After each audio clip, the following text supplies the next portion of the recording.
Something I love about table tennis is that everybody does it, whether they are any good at it or not. It's fun, right? It's a great way to meet new people, and after playing it regularly, you actually become better. Honolulu, what does this have to do with foreign languages? You are probably thinking. Well, I believe playing ping pong surprisingly is many similarities with speaking foreign languages with native speakers. Sadly, I think we all feel like we have to speak a new language perfectly before we start conversation that can get our message across. That we have to master every piece of grammar and know all the word by heart in order to pass this real life language exam. By seeing it this way, we create our own barriers. Recent BBC analysis showed foreign language learning is at its lowest point since the turn of millennium in UK schools, as low as 50% in some areas. I want to show you how fast you can benefit from speaking foreign languages. It will take your fear away. A while ago, I lived in Shanghai, and moving from there to Bristol was quite a culture shock. And I started to miss Chinese food. One night, I decided to check out my local Chinese takeaway and order my dishes with cries in English. However, I noticed that other customers were taking their meals away with plastic forks and knives. I wasn't used to this, having lived in China, and I adopted this culinary embassy for a moment, and so I asked the lady behind the counter what if he has any chopsticks in Chinese, and she laughed. She told me, "Show me your knives," and showed me once. "Not good, not good," I literally said in Chinese. She told me to wait a second, went to the kitchen and checked. But when she came back, she told me she couldn't find any. However, when she handed me over this food with a smile, she gave me the finest chopsticks imaginable, and it has love too.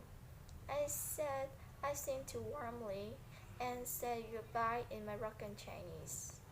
She was so happy just because I spoke a few words Chinese. The embarrassing moment, it turned out, was not my attempt to speak Chinese. It was the moment I realized, taking my first bites with my new chopsticks, that I had forgotten to pay. And then I went to apologize in English. Now I'm not saying you should now start learning a new language to get free food, okay? That wouldn't even be the achievement. It's about so much more than that. It is an ordinary transaction to far more human connection. The biggest payoff comes the first Thursday of learning other language. And the praise, "I don't want a knife, I don't want chopsticks," gave me so much more than just a pair of chopsticks. I'm now taking you to the very outskirts of Siberia. Precisely here. After living in a couple of different countries and being able to speak Persian or Prussians, I decided to make my long awaited dream come true. I started to study Bavarian on my own in the very far east of Prussia.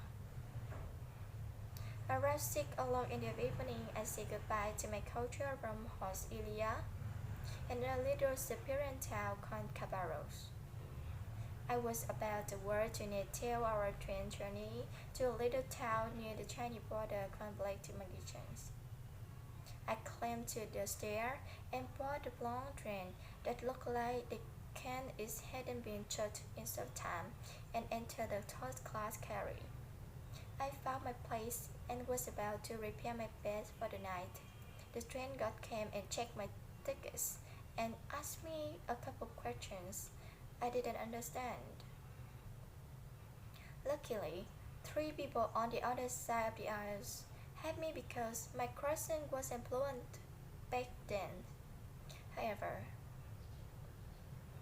weren't Russians, and I noticed something very unusual. They wore us his red badges on their shirts. And so I was wondering, where are these people from? Nah, they can't be from North Korea. I had never met North Koreans before, and I had assumed a aeroplane never would without visiting the country. I'm trained of spontaneous person, and so I asked them, "Where are you from?" "From Pyongyang," they said in Russian. I couldn't believe it. In the outskirts of Siberia. I just spent a Koreans. There is there and so many things I wanted to ask them. I didn't know where to study, and my questions were limited. And expressing myself, there were no internet connection, and definitely, Google Translate to help me. And so I just asked, "What's your names?" in Russian, and it says Hun, Kim, and Kim. We talk about basic topics like our families, where we going, where we has been born in the city more than 5,000 miles apart in the unimaginably different cultures, but it didn't feel so different. After all, everybody is looking for happiness and care about spending time with loved ones, right? Also able to connect with Han, Kim, and Kim through questions as a common language. Without this, they wouldn't have stayed a mystery forever. Do you want to see them?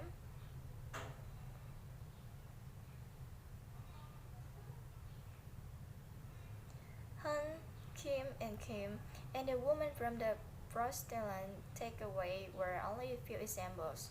My life wouldn't be the same without the dozen international friends and experiences I had thanks to speaking foreign languages. The most important thing is that I don't speak all of them fluently, just like the table tennis. You don't have to be an Olympic champion. One of the biggest rewards comes at the start of the learning curve. Nothing to take away. On a badges, a prize, or some parts of chopsticks. That's the table tennis mentally.